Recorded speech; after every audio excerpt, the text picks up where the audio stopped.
Welcome, President Barron. We're You. worn out. I can't imagine what it's going to be like tomorrow. Well, first of all, I would like to welcome Trustee Mark Hillis here with me, as well as Provost Garnet Stokes. Okay, so basic strategies for success. We work hard to build a strong sense of community at Florida State while providing a very challenging academic environment for our students. We aspire to be competitive with the very top tier of research universities in the country, with the objective of making sure that we keep the best and brightest students in this state, and we make sure that they're successful. In order to do that, we've got to recruit and retain faculty that are excellent, and that means that we're in a national and international marketplace for faculty, and in particular, we look at our strengths in the fine arts and in sciences as areas that we can leverage this excellence. We know that students are happier if they're engaged, they have a different peer group if they're engaged, and they tend to get better grades if they're engaged. And if they're engaged in worthwhile activities, it helps them get jobs when they're done. So another part of our strategy here is to focus on engaging students in worthwhile activities such as research. Okay, our challenge in meeting that goal is quite simply the loss of $105 million in GR since 2007, 2008, and $65 million in one-time funds in this last cycle. All these funds come entirely, as you know, from our academic and operational programs. Our current E&G is about $400 million out of a $1.1 billion budget. So what is the impact of those cuts? Well, tuition increases is one impact, and that partially offsets that budget cut. We've had a significant effort to promote efficiency, which you will see, that offsets part of that. Unfortunately, we've had a decline in faculty numbers, averaging 50 per year for the last 4 years in a row. That certainly offsets part of that financial loss, as well as having other impacts. Unfortunately, those factors, plus a lack of changes in compensation, have made us very vulnerable to losing our star faculty to other institutions outside of this state, and shortly you will see exactly what I'm talking about there. Unfortunately, we also have the potential that we're losing our edge in terms of having cutting-edge faculty be there for our students.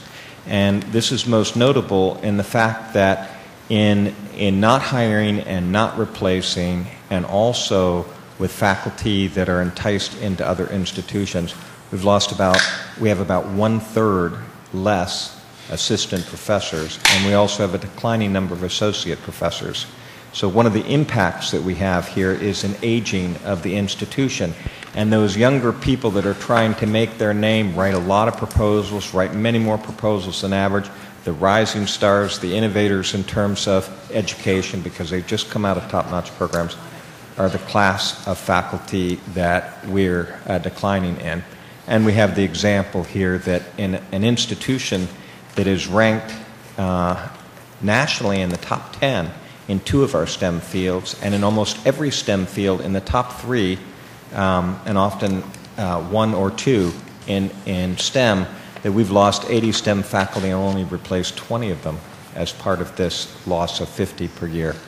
So you see a common story among us in terms of class sizes and availability declining. And I think one of the most unfortunate things that's a consequence of that loss of state support for higher education is that our students are paying more and they're getting less.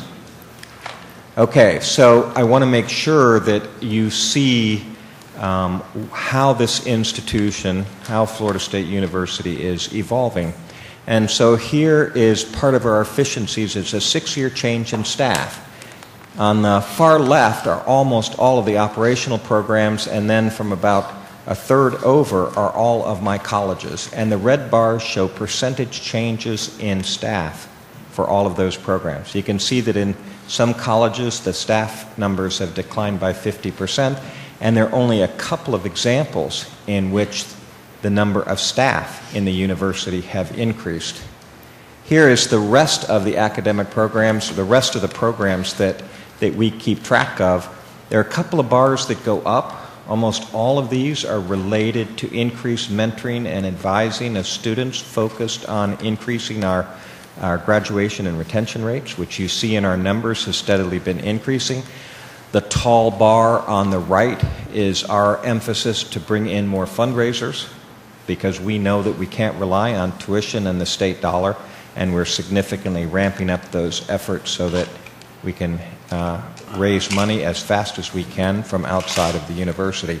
But otherwise, basically, you see $8 million or so cuts in administrative personnel, and typically 20% changes in staffing, 40% changes in staffing. It's significant. This is the change in faculty, with the green bar being the hiring and the red bar being faculty that have exited, and the pink shows you what the net is. And so you see this average of a loss of 50 faculty per year for the last 4 years. This is certainly something that's very significant. The changes are even more significant. So what you see there are faculty in the category of professor, associate professor, and assistant professor.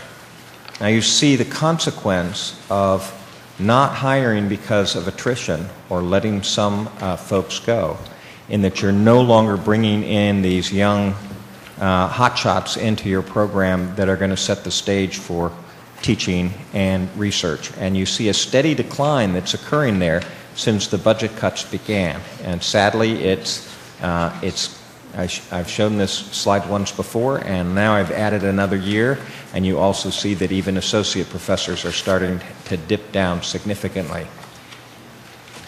This, in my view, is the biggest threat to the success of Florida State University, is that we're losing all of this young cohort.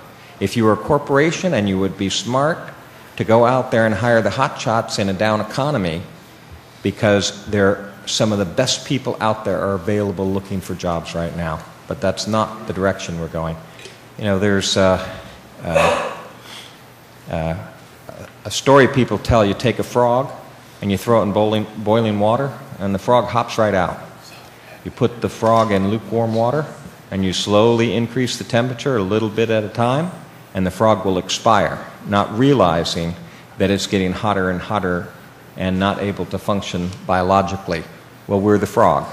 And there it is, this systematic decline in the number of young faculty. We're going to pay a price here, certainly in terms of our research status, in terms of bringing in grants and contracts, which are so important to the economy and to innovation. This is not a pretty picture. Now, the other factor in here is because we haven't used funds to provide salary increments for our faculty. You see here in a comparison of our salaries with a peer set of those research universities.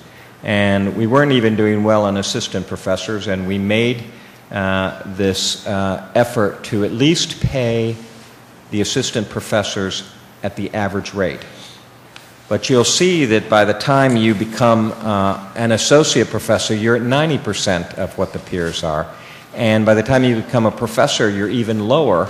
And in 2011, we're lower still as a percentage than we were in 2006.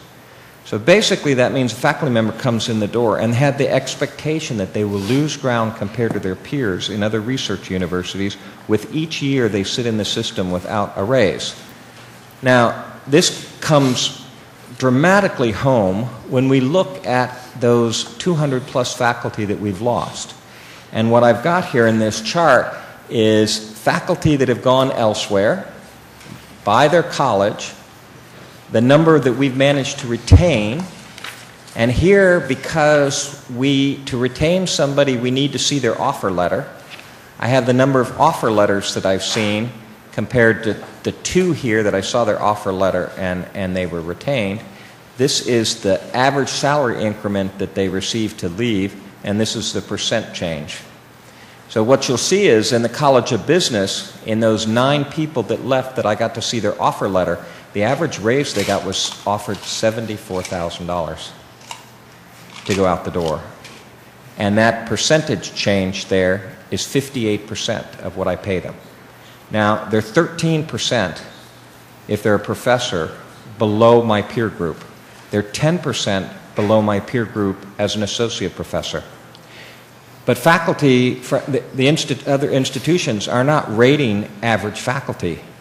They're going after the people that they know have really established themselves as being excellent. And they're going, look, here's an exceptional faculty member. They're writing all these proposals. They're writing all these articles. They have a great reputation as a faculty member.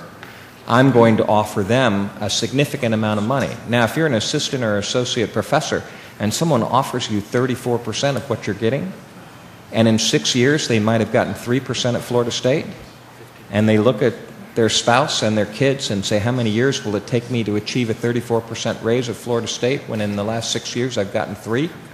And they go out the door. And this is why it's an embarrassment to see the number of faculty that have been retained given the people that are having these offers. This is the second most dangerous thing for an institution that aspires to be at the top of the heap and competitive nationally as a research university. Okay, there is a story that's going on. We want to push to do better and better. We obviously know we can't get carried away in doing this.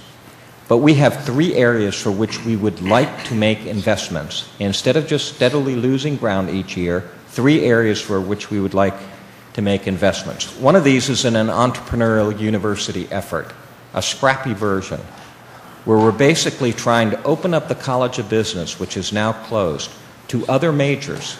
So, for example, an engineering student who gets a basic sequences of courses that are in business greatly increases their job opportunities from our viewpoint. And this is probably true for an awful lot of majors.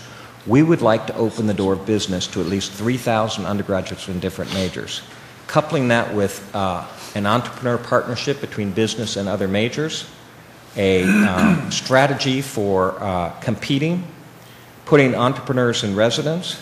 We've just created a student DSO in order to make it easier for students to do startups.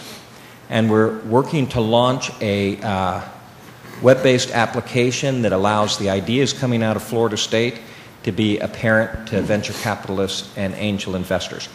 All of those components are from outside gifts to the university. But the piece that we can't do from outside gifts is to open the door of College of Business to other majors. So that's one investment we would like to make. We've got to recover on the STEM side. And in particular, with our Mag Lab, producing absolutely astounding results, we have opportunities in energy and material sciences to be one of the best out there. But again, this is an area where we're losing ground.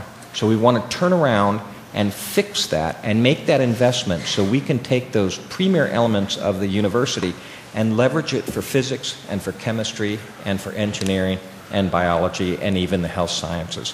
The third thing we want to do is look at the areas where there's high student demand, but we're also losing faculty, and fix it so that those students trying to go into those fields don't have to wait in line for courses and don't have to go to exceptionally large courses.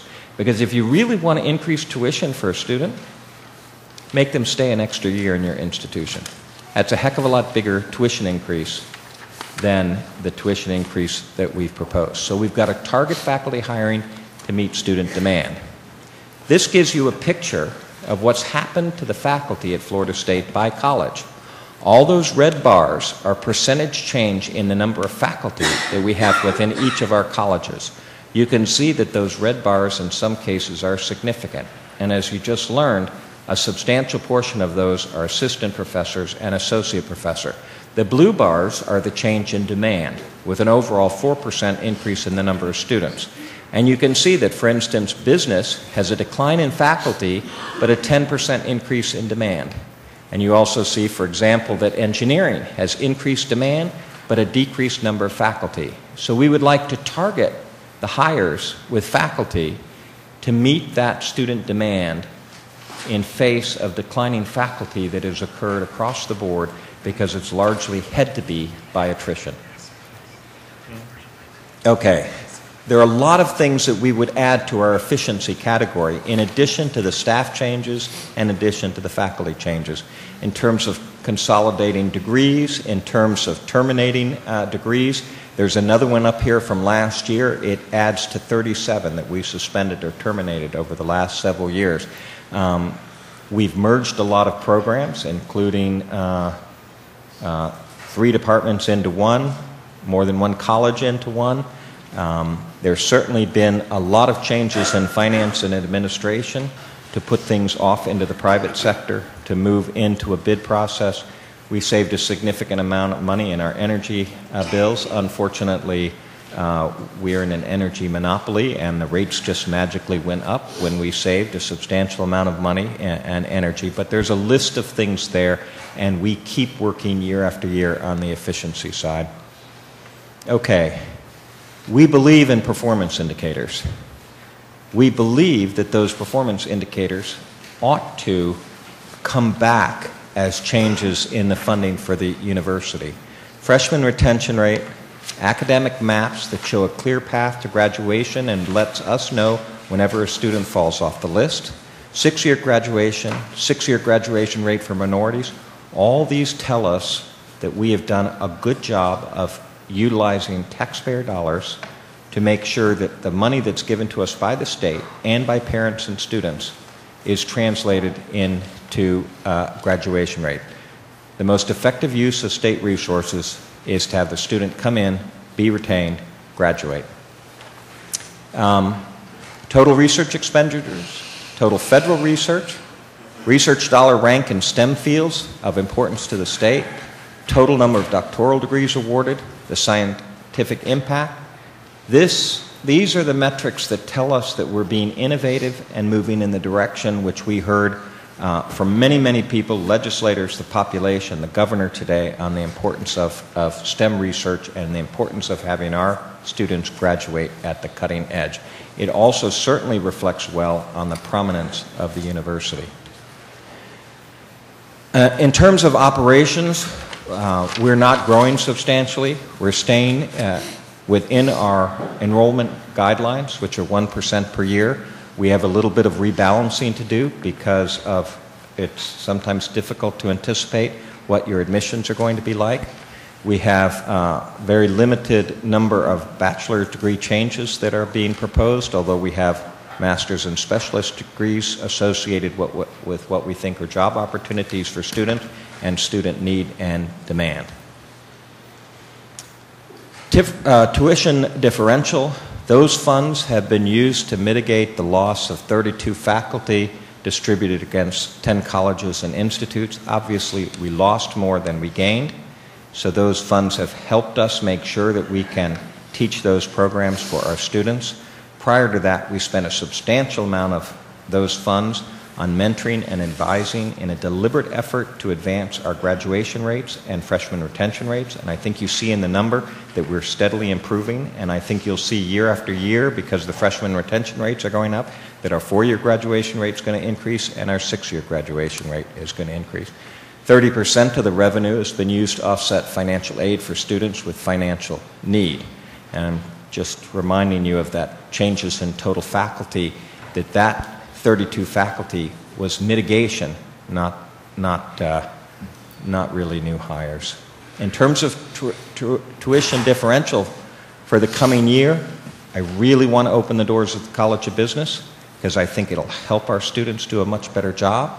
I really need to focus on that STEM excellence. We've been losing ground in an area of extreme importance to the state.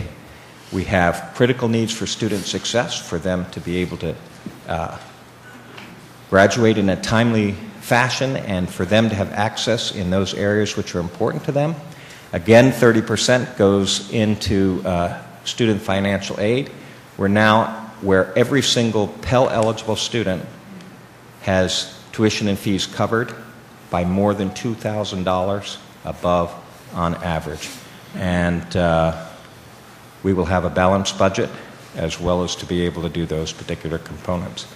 And I'd like to time this exactly so the buzzer goes off when he stops speaking. Because who knows, it might get me a vote or two. any rate, I welcome your questions. Thank you.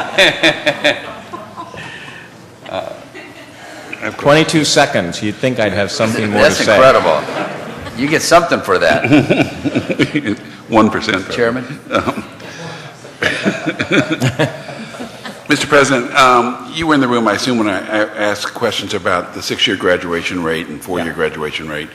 And what would be an aspirational goal? Yours is like 74%, I think, for 6 years, something like that. University of Florida is 84. Do you think you could get to 84%? And what would it take?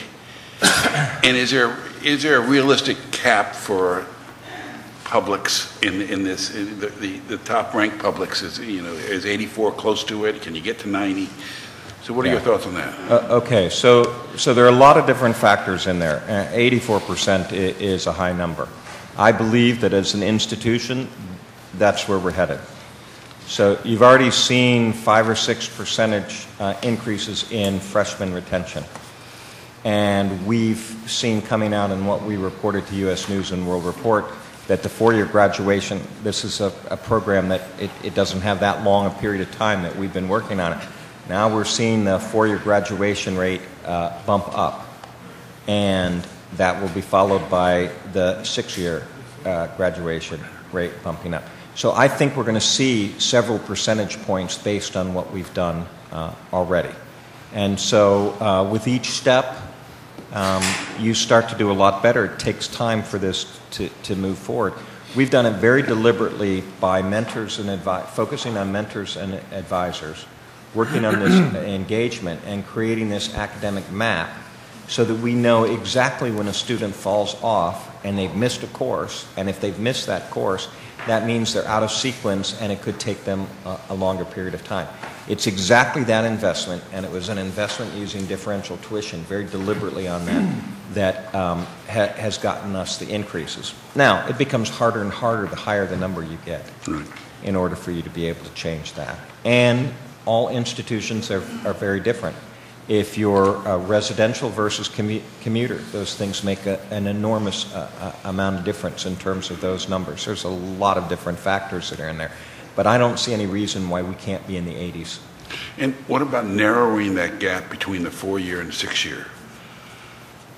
I think that will also narrow the gap. I kind of kid people that if we had a little bit higher tuition, it might narrow that gap quite a bit more, because you have a lot of students that in the sum of things, college life is a pretty good experience. Yes. And they're not in a hurry to graduate. Whereas I suspect for you, and certainly for me, there was something wrong if you didn't finish in 4 years. What happened there? Did you miss something? Did you do this? And I think, now some of it is we see students that are getting double majors, triple majors. I had someone graduate this spring who literally qualified for 3 simultaneous degrees.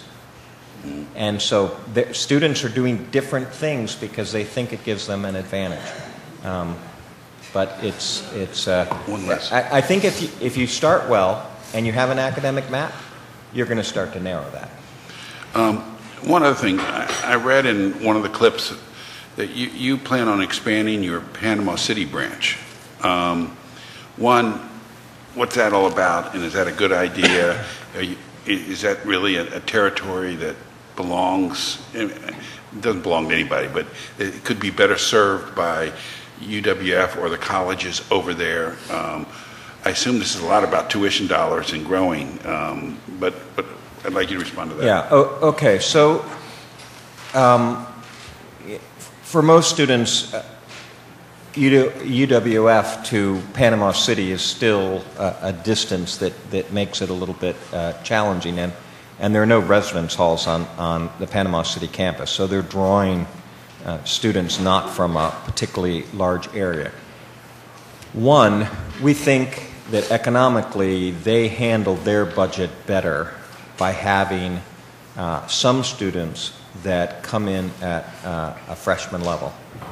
And we have focused on a very narrow selection of degrees and an opportunity for a student to enroll at Florida State and get those degrees at Panama City.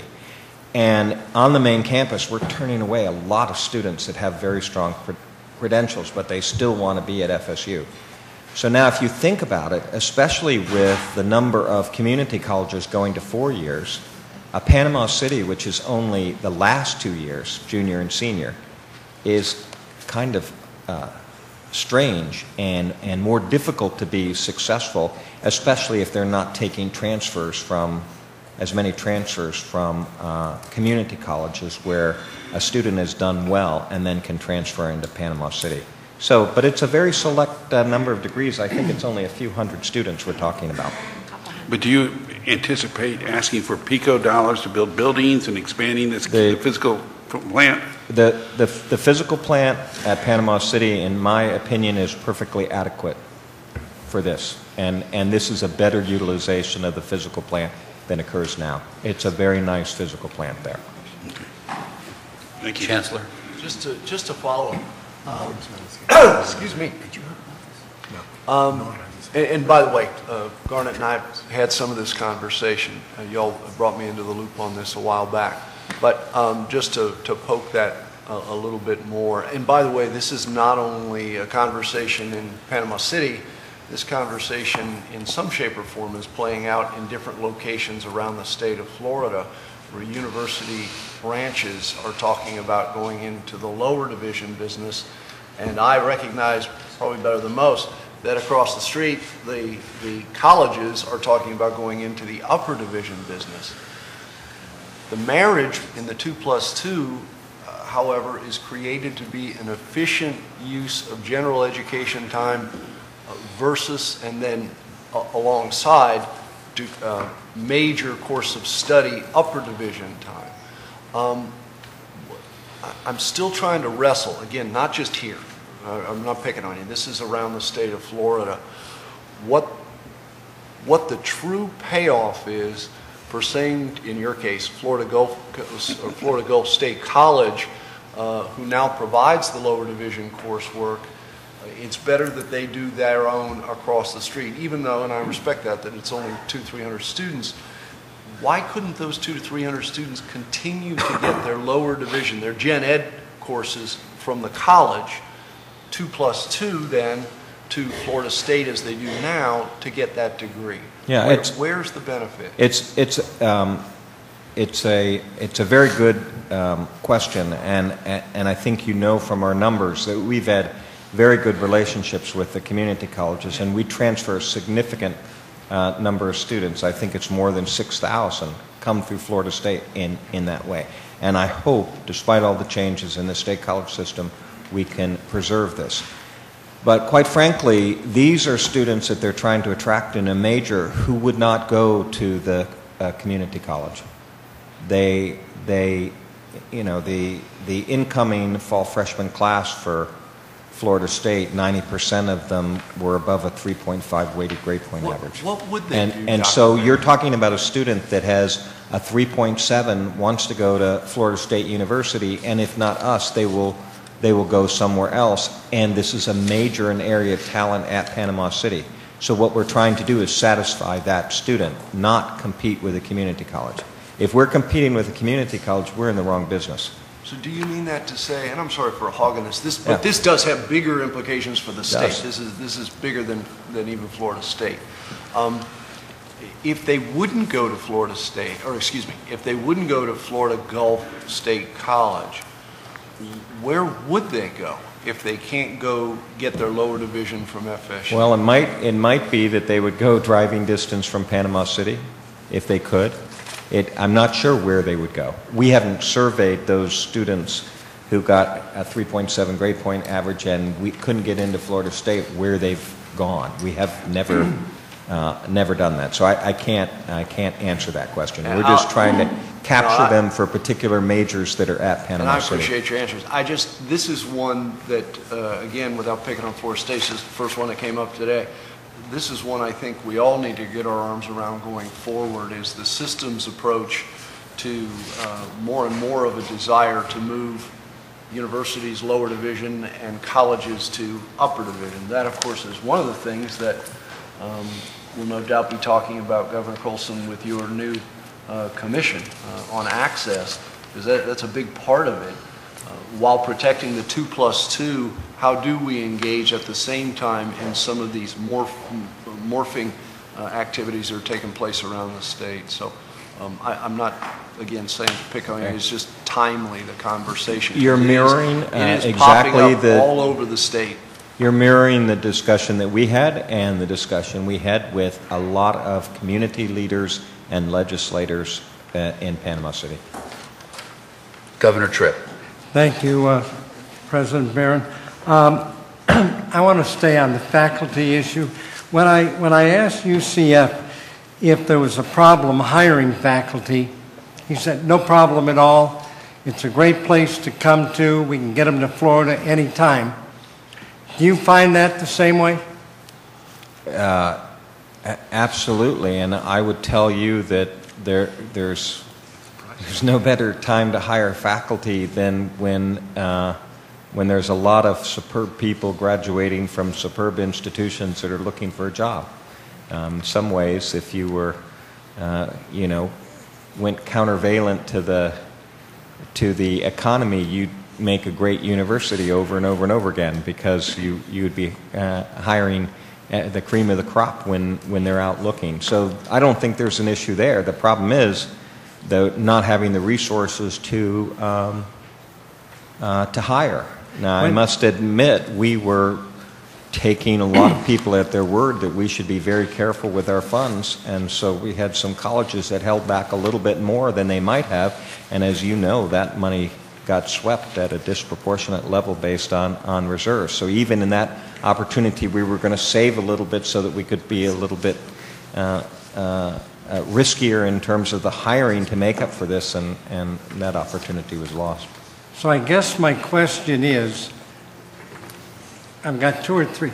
Yeah. It seems to me that we never get to the idea of whether or not you might have been overstaffed anyway. And therefore, the cuts afforded you the opportunity to reduce in those places, because you seem to be performing well with those reductions. You did build reserves instead of going out and hiring faculty, and I've heard you say for the 2 or 3 years that I've been here that that was the #1 need. And so now I'm hearing that, we probably should have done it. One of the questions that I keep thinking about is, when that faculty left, what happened with the money? If there was a $100,000 salary and that professor left and you didn't replace him, what did you do with that $100,000? Well, we lost $105 million. And so that was in the loss. So we wiped out $8 million worth of staff.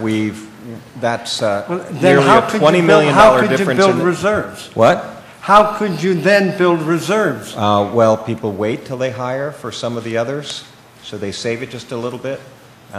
So there's a lot of different ways in that. Some of that was stimulus money that was there. So those reserves are already much, much lower than they were before. And so a lot of things we just waited to do. And a lot of it wasn't reserves. There were cases in there where we're trying to completely revamp financial systems and admission systems and have all of these things coupled. It cost about $20 million. We decided we couldn't count on the state, and if we were in the middle of transferring all that software and then we lost the money from the state, what would we do? We would be in a situation where we would nearly collapse without being able to manage the university. So instead of risking that the state was going to leave us alone, we've been steadily socking that money away, and each one of our units has been told to be cautious. I was looked in the eye in the Capitol, and then they said, you still have another bad year to go? Save your money. And so you save money if you delay the hiring of faculty members. So some of those hires were occurring there. Obviously, we still had a deficit, 50 faculty per year, but we hired faculty. But if you delay it a little bit, then that helps you build the reserves. obviously that wasn't a very wise thing to do. I should have spent money right up to the very limit that I had it and taken a lot of risk, but I didn't. Governor Yost? You're not having a reduction in applications. No, we have an increase in applications. Yeah, and I noticed that you expect SATs to go up, SAT scores are going up. The SAT GPAs going up. the GPA is going up. The SATs are going up. The demand is going up. All So these as things an are, institution, and you're performing well, so as an institution, having come through this 3-4 years of belt tightening, you're really coming out leaner and stronger, aren't you? no. The reason, okay, so this is the frog. Because I weathered it, I balanced my budget. Okay, so we can be proud, and I cut that from staff, and maybe some of those staff should be cut, and I have some programs where I've lost faculty and the student demand went down, and so maybe that works. But I have a faculty that's much older, and all of those young people that are coming in there that are highly productive write all of those proposals. So if you turned around now, looked at the number of proposals being submitted by my institution and the size of the grants that they're going for, that number is in decline. So give me a couple of years with this situation, and you'll watch this research university that is, if you ignore medical school funding, is at the tops in this state, and you're going to watch that number begin to go down. So this is the frog that's slowly being heated up. We're fine, we've managed this because we've balanced our budget. And our student numbers are going, the demand is going up because we have a good ranking and we're inexpensive and we've invested money in retention and those things, and that's improving. But behind the curtain is a faculty that's aging without any of those young people being replaced. And so what that's telling you is out there a couple of years, the institution is really going to start to hit the wall. And so I think this is the problem. You know, and maybe it would have been easier if we just lopped off a whole bunch of big programs when this started to hit, but nobody knew how long it was going to take. So we've basically, by attrition, been slowly decreasing the potential of our institution to be cutting edge. And I don't see how we can operate at 2/3 the number of assistant professors, still going down, now a decline in associate professors, and expect us to hit our metrics. One last question. Yeah. We're not the only state that is having financial difficulties. In fact, we're better because we're balancing our budget, and we're going to come through it much stronger than California and many of the other states. I don't hear anything about the fact that there are professors, assistant professors, etc., wanting to flee those states and come here when they're facing the wrath of hell. I mean, can't you expect in a year or two to be able to hire and pick up some of those people that are you know, in that situation? If I have the money, yes. But I want to finish. Yeah. Didn't the legislature tell you that you're going to use the reserve this year? Next year, they'll come back with increased base funding. I can hope. I mean, so far I've hoped that each year that the value of higher education. So you don't think that will happen? You're not planning for it? It's very difficult for me to take a risk without seeing the light at the end of the tunnel. But in terms of other institutions, because there are a number of institutions who have not had the length of time at which the higher education budgets have declined the way they have here. And so we have this longer period of time and longer period of time without compensation. So here's the way another institution looks at this. And I'll take North Texas. At least 3 of those faculty that are up there were hired by North Texas. North Texas doesn't have close to the ranking we have, but they have a full professor who retires. And maybe that full professor was making $130,000 a year. Now they see, here's an assistant professor or an associate professor at Florida State This state has already proven by our investment that this person is a hotshot. We invested in their startup, we attracted them, we gave them a good environment to operate in, so they proved themselves to be excellent, okay? Now, they've just lost this faculty member for 120, and they realize that my associate professor is making 70 and already proven themselves, because Florida was the proving ground. We're the ones that enabled them. And they realize they can give this person a $20,000 raise, something that would take them years to get at Florida, and they still cut their budget by tens of thousands of dollars, less than what they had paid that senior faculty member. Now, I could do that as well and start to go pick off other faculty members that are successful, but my budget keeps cutting to the extent that I can't keep up, and hence the reason why I'm losing 50 per year. So if I had even a stable budget as people retired, I could go pick off somebody that was excellent that some other state invested in and bring them in and still save a little bit of money. But I'm not in that mode. I'm in the mode where I hire the brand new assistant professor because they're the least expensive and I know they're good and I'm going to mentor them. But unfortunately, they get out 4 years, prove themselves, and somebody else steals them. So this makes us the farm team. If you're at the very top, it's harder for people to poach for you, even if you don't pay truly exceptional salaries. But if you're nationally ranked the way we are and not giving raises, then we become a target for poaching. I have no interest in being a farm team for other states. Of those 200 and some faculty, only 3 remained in the state of Florida. They all went somewhere else. Thank you. Appreciate it. Governor Yost.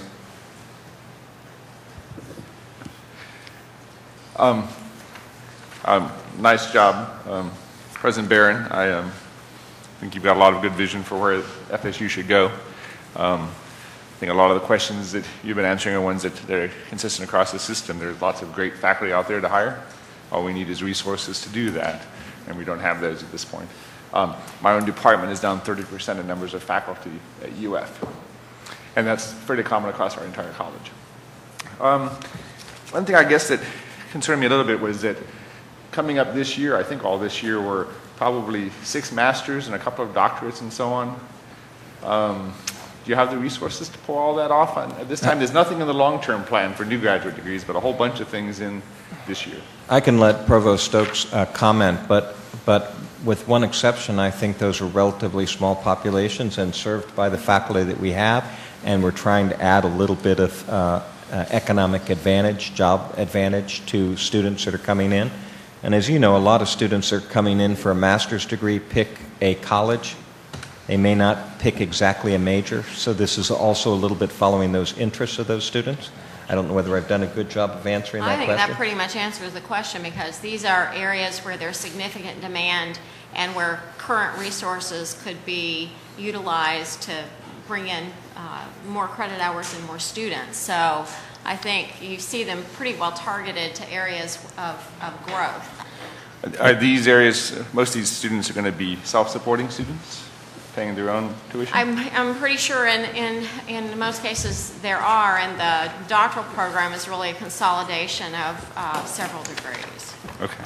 All right. That answers So we're, you know, one of the things that, and I know that it's not on the table, but one of the things that I thought was significant about the preeminence bill is the fact that when we were going to raise tuition, we were going to tell you exactly what we were going to spend the money on.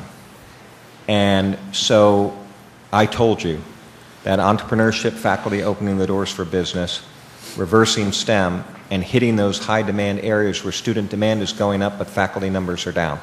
That is precisely, along with financial aid, where we intended. So if these degrees cost more to offer, we would not, and we would not be doing it, period. Yep, that makes sense. Thank you. Any other questions? Let me make one minor observation. You know, it's often difficult to determine the outcomes of an education. You know, the testing and so forth. We don't track jobs as well as we would like to. We don't track success in graduate programs. But one thing that we can look at easily is the success in professional examinations. And you've got one test that you're below average on. I'm curious what that is, and then also you're projecting that you will move that to an above average performance. What is it, and how are you going to achieve those results? I just looked at that. That's one of the medical school tests, not in the clinical area, and they dropped for, it looks like, very slightly below the national rate. It seems to be an aberration, but it's something I'm going to have to look at, because I just looked at what specifically that was earlier today, and haven't had a chance to talk to Jay Fogarty about it. So historically, that has not been the case? No. Okay. No. And it's a change just in the last year. And for all of the clinical exams, we're The well clinical above exams national were average. above. Okay. So it looked Right. like just an aberration. May even be few people taking it. Yeah. Okay, thank you. Chairman, oh, I'm sorry. Yes, we've got one to the right. Yeah. No, I was going to make a motion. Oh, I have a quick question. You know, Dr. Barron, I guess sometime last year I had the pleasure of talking to you, and I think you spoke with most of us when you went around and talked about, how great it was that I guess everybody could find some type of financial resources or all students had financial resources who were attending the university. I think you had a great chart and kind of showed it all laid out. Yeah. I think it led to some changes in the way we thought about things, and we tried to provide the stability that you requested. So I guess my question is, if the tuition increase, is granted and we go up to the 15%, how does that skew that model? That is that, this whole idea that everybody, has found a way to get everything paid for, if you're a student at FSU. So if you raise this tuition to the point that you're requesting, what happens to the charts that you were? Yeah. Okay. So obviously that chart would shift, because we had more than 40% who basically paid no tuition and fees, and 71% that were paying less than $750 a year in tuition and fees to go to Florida State. I mean, phenomenal when you consider that that's what I paid in 1970. And so that will shift. It's actually very hard to calculate all of that, but I did this in a slightly different way, and I'd be happy to provide the board with a chart. I took expected family contribution from every single economic class, all the way from zero financial contribution from a family to a family expected contribution that is $99,000, which is the highest level that the feds record. So I took expected family contribution and the amount of financial aid we put in each category on average for the number of students. And in that chart, every single economic class had at least $2,000 above the tuition and fees of the university on average in expected family contribution plus scholarships and grants. You may or may not know that our institution made something called the Pell Promise, and that is that if you were a need-based student, we would ensure that there was enough financial aid to cover your tuition and fees.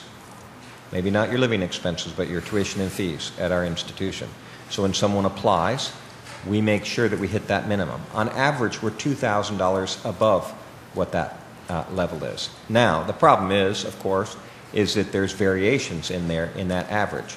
You can pick a student that has Bright Futures and Pell. They're $3,000 or $3,500 above what that is, and they may pick up other scholarships as well. We have other students that are Pell eligible but getting their second degree, and they can't get any financial aid. They're still coming back to the institution and paying for it all out of pocket for a second degree, even though they're not eligible for any financial aid. So it's an average, so I want to make sure that that part is clear. But we're looking at this notion of what it takes to maintain that Pell average, that Pell Promise, and making sure that on average that we are above the actual costs of attending, although not food and housing. And we are seeing an increase in the number of Pell students. It might be because of this Pell promise. We know that the state changed the requirements so that everybody who wants financial aid has to fill out the form. Our expectation is that many students are filling that out and realizing that they're eligible for financial aid where they didn't apply before, and now they are applying to us. And in addition to that, the federal government changed the income level for parents. All these things happened at one time, and so we have seen an uptick there. But Florida State is putting more money into financial aid than is required to meet that Pell promise. I hope we can keep it up. Thank you. Governor Hussaini? Dr. Barron, you know, this STEM graduate deal is just, you know, as the governor said today, there's 250,000 jobs available. And one of the reasons that when he signed into law the Polytech Florida was that it's very difficult to move a ship, you know. And he says that's, you know, if you want a 70% STEM, you know, it's very difficult to say FSU, you know, you need to go from 15, 16%, and you have it here at 16%, and then even next 3 years will be at 17%. So 1% increase, STEM graduate.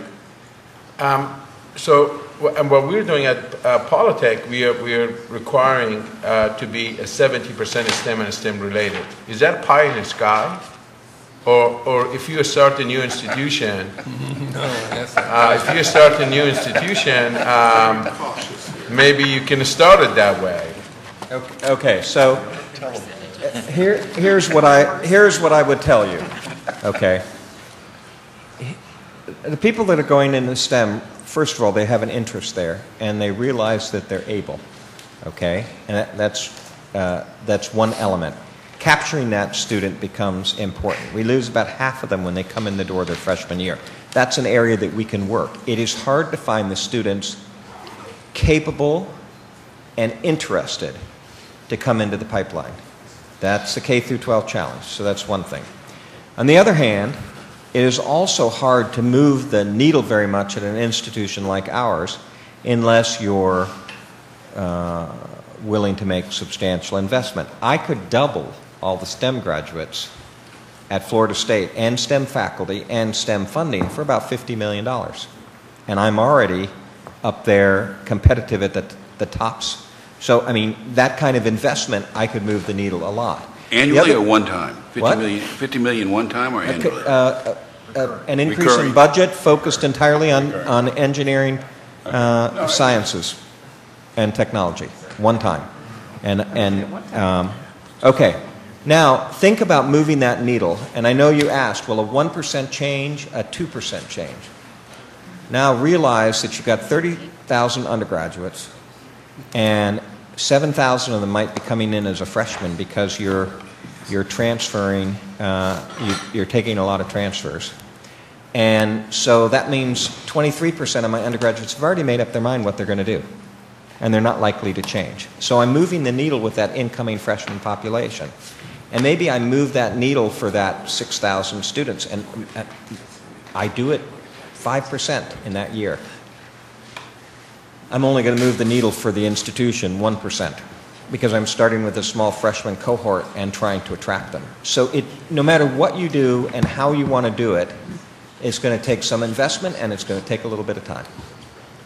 Do you think it's wise for us to go to our high schools and invest some money in trying to educate our kids to be more interested in STEM degrees and educate them in STEM degrees before they hit the university system? You know, there's reasons why so many of us are doing outreach, young women in science and engineering, science camps and other things like that, is because we know if people get interested and early enough, then they can take that as a path. Your other choice is to recruit people internationally or recruit people from other states. And if you're going to recruit people from other states and internationally, you need to have a highly visible, nationally ranked program. But this is at least a case where you would bring the talent into Florida and have it stay. But these are issues that are being focused on across the nation, and they are not light switches to turn on. It takes steady effort and investment to pull it off. And if institutions are moving the needle 1% and 2%, that suggests that what they're doing for their freshmen is significant. Okay, thank you. Governor, or Chairman. Mr. Chair, with the exception of the 2012-13 tuition differential requests and capital improvement fee requests, which will be the purview of the Board of Governors Budget and Finance Committee meeting on Thursday, I move to approve that portion of Florida State University's work plan associated with the 2012-13 academic year. We have a motion. Governor Perez seconds it. Is there any discussion? All in favor? Aye. Opposed? Aye. Motion carries. That concludes our meeting for today. We will be meeting again at 8:30 tomorrow. Yes, sir. We can leave our things here other than our electronics. Don't leave your electronics. Thank you, everybody, and we'll see you tomorrow. Meeting adjourned.